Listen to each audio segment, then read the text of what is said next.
Praise the lord. ప్రభు అయిన యేసుక్రీస్తు ప్రశస్తమైన నామములో ఈ కార్యక్రమాలు వీక్షిస్తున్న మీ అందరికీ హృదయపూర్వకమైన వందనాలు తెలియచేస్తున్నాం. పరిశుద్ధ గ్రంథములో నుండి దేవుని వాక్యాన్ని మనం ధ్యానించుకుందాం. 119వ కీర్తన 81వ వచనాన్ని చదువుతున్నాం. నీ రక్షణ కొరకు నా ప్రాణము సొమ్మసిల్లుచున్నది, నేను నీ వాక్యము మీదనే ఆశ పెట్టుకొని ఉన్నాను.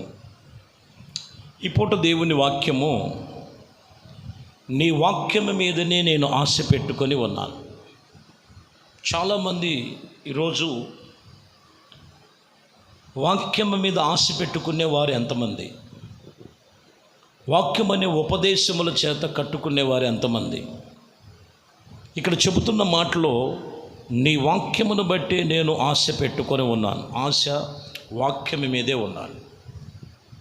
కొందరు మనం చూస్తుంటాం, ప్రార్థనకు వస్తే ఏదో వస్తూ ఉంటారు, వెళ్తుంటారు. కొన్ని రోజులు, కొన్ని సంవత్సరాలైనా వాక్యము మీద వారు ఆనుకొని వాక్యము కట్టుకునేటువంటి అనుభవాలు చాలా తక్కువ. ఇక్కడ ఈరోజు మనం ఆశపడేది, దేవుని మందిరానికి వెళ్ళి ఆశపడేది ఏంటంటే వాక్యము మీదే మనం ఆశ పెట్టుకోవాలి.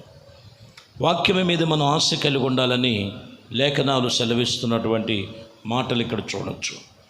119వ కీర్తనలోని 74వ వచనంలో కూడా చూస్తే, నీ వాక్యము మీదనే నేను ఆశ పెట్టుకొని ఉన్నాను, నీ యందు భయభక్తులు గలవాడినై నిన్ను చూసి సంతోషించెదరు. నన్ను చూసి సంతోషిస్తారు. ఇక్కడ కూడా నీ వాక్యము మీదనే నేను ఆశ పెట్టుకొని ఉన్నాను, నీ యందు భయభక్తులు గలవారి నిన్ను చూసి సంతోషిస్తారు. అట్టి సంతోషము దేవుని సన్నిధిలో నువ్వు కలిగి ఉండాలంటే వాక్యమే మనకు ఆధారం. వాక్యమే దేవుని మాట, వాక్యమే దేవుడై ఉన్నారు. ఆ వాక్యమును బట్టి మనము ఆశ కలిగి, వాక్యము చేతనే తృష్ణ కలిగి, వాక్యము చేతనే నిబంధన కలిగిన వారమై ఉండాలని వాక్యం ఇక్కడ చెప్తున్నమాట. కాబట్టి ప్రియమైన దేవుని బిడ్డలారా, వాక్యం మీదనే మనం ఆశ కలిగి ఉండాలని వాక్యం చెప్తున్నమాట. ఒకసారి యేసు ప్రభువు వారు తరచుగా ఆ ప్రాంతమునికి వెళ్ళినప్పుడు వారి గృహాన్ని దర్శిస్తూ బేతనీయ గ్రామానికి వచ్చారు. బేతనీయ గ్రామానికి వచ్చినప్పుడు మార్తా, మరియా, లాజరు వారి యొక్క కుటుంబం ప్రభు మరి వెళ్ళి ఆయన ప్రబోధాలు బోధిస్తున్నటువంటి సమయం. లూకాసు వార్త 10వ అధ్యాయము 41వ వచనములో అందుకు యేసు ప్రభువారు మరి కొన్ని విషయాలు మార్తలో చూశాడు. మరియా యేసయ్య పాదాల దగ్గర కూర్చొని ఆయన చెప్పే ప్రతి మాటను జాగ్రత్తగా ఆమె రిసీవ్ చేసుకుంటుంది, వింటుంది జాగ్రత్తగా. కానీ ఈమె మాత్రం చూస్తే తొందరపడి విస్తారమైన పని పెట్టుకొని, ఇదిగో ప్రభువు చెప్తున్నటువంటి, ప్రభుతో చెప్తున్నది 39లో చూస్తే 10:39 ఆమెకు మరియా అనే సహోదరి ఉండెను.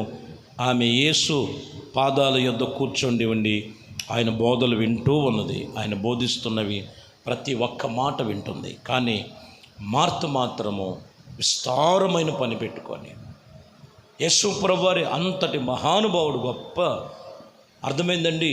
ఆయన గొప్పవారు ఇంటికి వచ్చినప్పుడు ఏ సంగతులు చెప్తారో, ఇంకా మా జీవితాలకు అవసరమైనటువంటి మాటలు ఏమున్నాయో అనేటువంటిది వారు మర్చిపోయి ఈమె విస్తారమైన పని పెట్టుకొని 41లో అందుకే యేసు ప్రభువారు అంటాడు, అందుకు ప్రభు, మార్తా మార్తా, నీవు అనేకమైన పనుల గురించి విచారణ కలిగి తొందరపడుచున్నావు కానీ అవసరమైనది ఒక్కటి నీలో లేదు.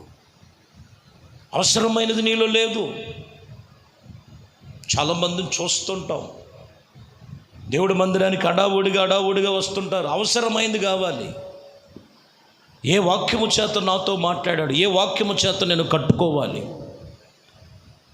ఆశపడేటువంటిది దేవుడు వాక్యం మీద ఆశపడాలి. దేవుని వాక్యం మీద నువ్వు ఆశపడితే, వాక్యం చెప్తున్నటువంటి మాటలో దేవుని మాటలు ఇక్కడ మనకి తెలియచేస్తున్నటువంటి మాట, ప్రియులారా ఇదిగో నేను నీకు సమస్తమును కూడా చేస్తానని ప్రభు చెప్తున్నాడు. ముందు ఆయన వాక్యమును గురించినటువంటి ఆశ ఉంది. అందుకే మార్తను గద్దించాడు. ఆయన గద్దించి, విస్తారమైన పని పెట్టుకున్నావు కానీ నీకు అవసరమైంది లేదు ఒకటి, ఆయన మాటే, ఆయన సన్నిధే లేదు కొందరి జీవితంలో. దేవుని వాక్యమును గురించే మనం ఆశ కలిగి ఉండాలని లేఖనాలు హెచ్చరిక చేస్తున్నాయి.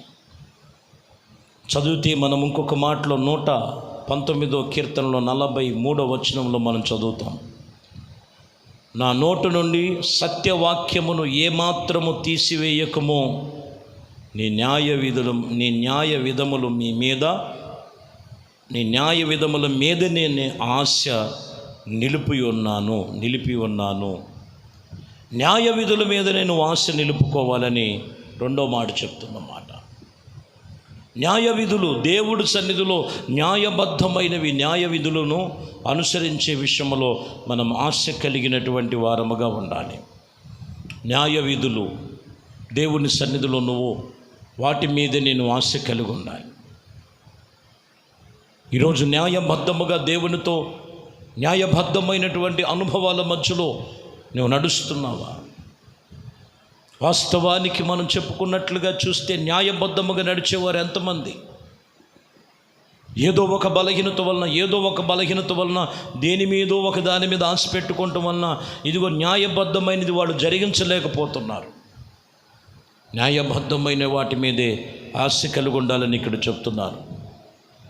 లూకాసు వార్త 1:6లో మనం చూస్తే, వీరిద్దరూ ప్రభు యొక్క సకలమైన జ్ఞానము చొప్పున న్యాయ విధులను చొప్పునను ఇదిగో నిరపరాధులుగాను నడుచుకొనొచ్చు దేవుని దృష్టికి నీతిమంతులై ఉండిరి. చూసారా, నీతిమంతులుగా దేవుని దృష్టిలో కనపడ్డారు వీళ్ళు. నీతిమంతులుగా దేవుని సన్నిధిలో ఆశ కలిగి దేవుని సన్నిధిలో ఉన్నవారు న్యాయబద్ధముగా నడుచుకోగలిగితే దేవుడు వారిని చూసి నీతిమంతులుగా వీళ్ళు తీర్చబడ్డారు. దేవుడి యొక్క సన్నిధానములో నడుస్తున్నటువంటి ఆశ కలిగి దేవునితో నిబంధన కలిగి నడుచుకుంటున్నటువంటి విషయములో నీవు ఆ ఆశ నీలో ఉందా? న్యాయబద్ధమైన నువ్వు అనుసరించి నడుచుకునే విధానములు నీలో ఉన్నాయా? వాక్యం చెప్తున్నమాట. ఆమోస్ గ్రంథములో ఒక మాట ఉంటుంది. ఆమోస్ గ్రంథము 5వ అధ్యాయము 18వ వచనములో మనం చదువుతున్నాం, యెహోవా దినములు రావలెనని ఆశ పెట్టుకొనుము కొనువారులారా, మీరు యెహోవా మీకు శ్రమ, యెహోవా దినములు వచ్చుట వలన మీకు ఇదిగో ప్రయోజనమేమి? అది వెలుగు కాదు, అంధకారమని చెబుతున్న మాట. ఇక్కడున్న వాళ్ళు కొంతమంది ఆశ పెట్టుకున్నారు. యెహోవా దినములు చూడాలని, యెహోవా రాకడ కొరకు ఆశ పెట్టుకుంటున్నారు. అక్కడ అంటున్నారు, ఇది మీకు అనుకుంటున్నారేమో ఇది గొప్ప ఆశీర్వాదం అని. శ్రమ, మహాశ్రమ, మహాదినములు ఉన్నాయి. కాబట్టి ప్రియమైన దేవుని బిడ్డలారా, ఎందుకు ఆలస్యము చేస్తున్నాడంటే ఇంకా నీవు దేవుడి మీద ఆశ కలిగి ఉండాలి. ప్రభు రాకడ ఎందుకు ఆలస్యం అవుతుందంటే ఇంకా నువ్వు ప్రభువును తెలుసుకోవాలి. కొంతమంది దేవుడి కొరకు ఆశ పెట్టుకొనుచున్నారు. ఎందుకు ఆలస్యము చేస్తున్నారంటే ఇంకా రక్షణ పొంది, మారు మనసు పొంది ఇంకా ప్రభువును తెలుసుకోవలసిన వారు ఉన్నారని. ఆయన రెప్పపాటులో ఆయన రహస్య రాకడ ఉంది, అది ఎవరికీ తెలియదు. కాబట్టి ప్రియమైన దేవుని బిడ్డలారా, నువ్వు దేవుడి మీద ఆశ కలిగి ఉండాలి, దేవుని మీద తృష్ణ కలిగి ఉండాలి. దేవుని యందు భయభక్తులు కలిగి ఉన్నప్పుడు ఆయన సన్నిధిలో నీకు మేలు కలుగుతుంది, నీకు ఆశీర్వాదము కలుగుతుంది. కాబట్టి ఈ వాక్యము చెబుతున్న మాట, ఇదిగో నీవు దేవుని సన్నిధిలో ఆశ కలిగి ఉన్నప్పుడు కృప దొరుకును. దేవుని సన్నిధిలో ఆశ కలిగినప్పుడు వాక్యము మీదే నువ్వు ఆశ కలిగి ఉండాలి, న్యాయబద్ధమైన వాటి మీద ఆశ కలిగి ఉండాలి. ఇదిగో నీతిగా నడుచుకునే విషయంలో ఆశ కలిగి ఉండాలి. ప్రభు రాకడ కొరకు మనము సిద్ధపడుటకు భూమి మీద ఉండగానే దేవుడు వాక్యముని మీదనే మనం ఆశ కలిగి ఉండాలి. అట్టి కృప దేవుడు మనకి అనుగ్రహించి ఆయన కృపలో మనల్ని కాపాడునుగాక. ప్రార్థన. పరిశుద్ధుడా, ప్రేమ కలిగిన తండ్రి, దయగలిగిన మా ప్రభువా, మీ శ్రేష్టమైన పరిశుద్ధ నామమును బట్టి మీకు వందనాలు, స్తుతులు, స్తోత్రాలు చెల్లిస్తున్నాం. మీ కృపా వాత్సల్యతను బట్టి మీ వాక్యము మీద ఆశ కలిగి ఉండటానికి, న్యాయబద్ధమైన వాటి మీద ఆశ కలిగి ఉండటానికి, ఇదిగో నాయన నీతిగా నడుచుకునే విషయంలో ఆశ కలిగి ఉండటానికి, అయా మరి మీ రాకడ కొరకు సిద్ధ మనసు కలిగిన ఆశ కలిగి ఉండటానికి మీ కృపను అనుగ్రహించి పరిశుద్ధపరచమని, ఘనత మహిమ ప్రభావాలు మీకే పొందుకోమని నజరేయుడైన యేసుక్రీస్తు నామములో ప్రార్థించి వేడుకొనుచున్నాము తండ్రి. ఆమేన్. ప్రభు మిమ్మల్ని దీవించి ఆశీర్వదించునుగాక.